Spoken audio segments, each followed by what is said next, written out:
lepší podívaná, nežli když se hezká panna zahledí tak zpříma do očí. V člověku se srdce splaší, věru div jej nepostraší, že se mu snad láskou rozkočí. Má každá panna v oku plámen a s tím je ámen, kdo v něm se připraží, potácí se světem zmámen, jak nezbykámen, neb závaží.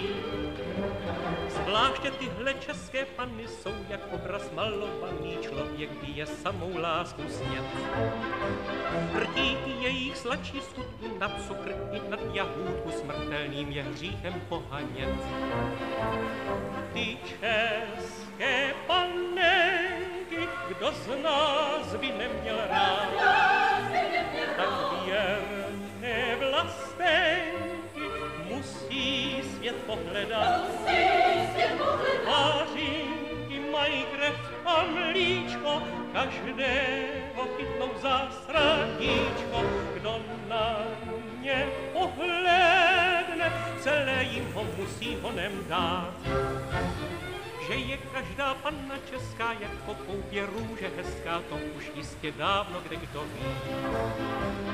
Má však také tvrdou hlavu, neustoupí, když je v právu, a co nechce, nikdy nepoví. Ač mírná je přec velmi ráda, se časem hádá, což nemilá je věc, však sládne hned jak marmeláda, hruď, když se vkrádá jí mládenec. Pak je jako dítě milá, srdce hned by rozdělila, každému by dala z něho půl. Proto už se mnohým říku stejně jako do perníku do panenky české zakousnul.